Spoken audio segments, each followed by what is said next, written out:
from initial explanations, it didn't seem that there's a large area being intensified anyway. And like the areas, as you've referred to, Vicky, around, for example, people like living near parks and supermarkets. They like going there and being close, in schools. So it just seems to me, and we've heard from the staff that there's not a significant problem with the infrastructure.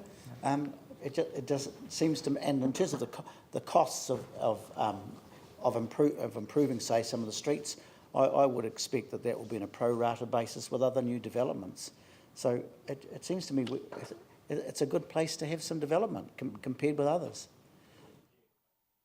I have, if you've got the comprehensive development mechanism to intensify it in this area, great, because you're going to get, apart from what happened in Richmond, hopefully we've learned, you're going to get some nice amenity, nicely designed units. What you're seeing in this yellow area are the future slums of the city.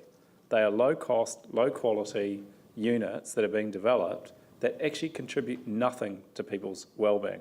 All they do is pack people in like sardines and provide more reasons for conflict. So accepting that this is already currently zoned and people are reluctant to rezone any of it, I invite you to go and look at some of the developments that have been there. They look like prisons. They look like where you keep chickens. They are hen houses. They are dog houses. They are not places that add or make any contribution to a better city. And so, I'm really worried about the social disaster we're going to have. The interesting thing about this area is the capacity exists for intensification now.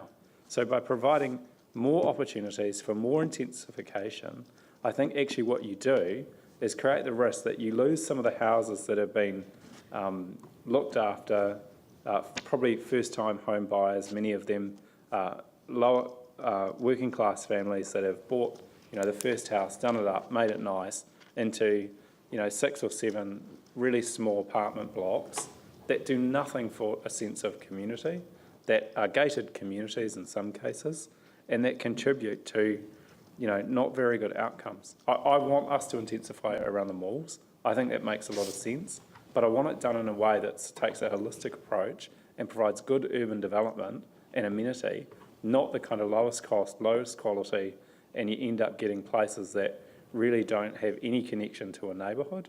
And that's what actually one of the nice things about that Norwich Street, McLean Street, Rona Street area, is it actually the fact that you can see people restoring those older houses and turning them into things that people do have a sense of pride in. So I think there's some really strong socio-economic analysis that we need to do around the impacts of intensification of large areas in terms of understanding what that actually means. Well, through you, Vicky, can I just ask, Yanni, what are you saying this should be zoned or as in terms of the plan?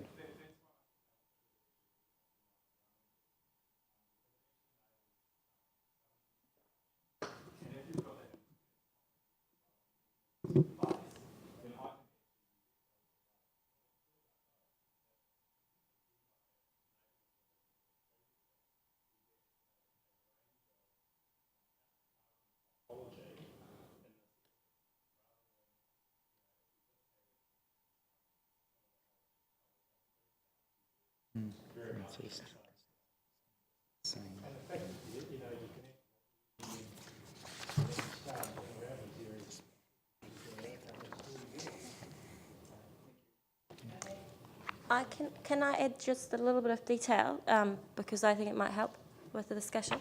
Is currently in our proposal for the intensification areas that are not existing medium density, we are actually proposing the height limit to remain at 8 metres as opposed to the height limit of medium density, existing medium density, which is 11.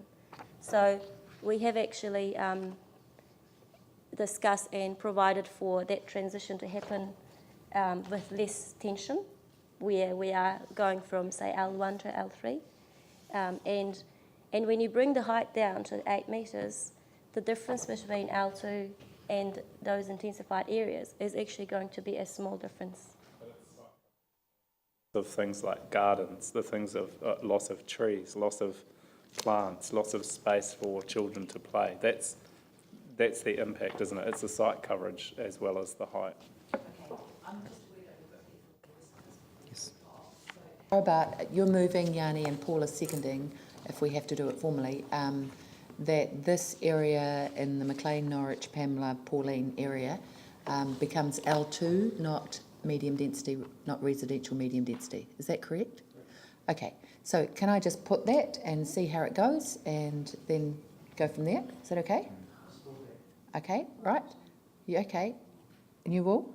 Okay, right, well, that's fine. So that's going to pass. So fairly major change, or maybe not a major change, given what's just been said. Okay, so that becomes L2? Correct. Okay, right, can we go on Yes. to the next one?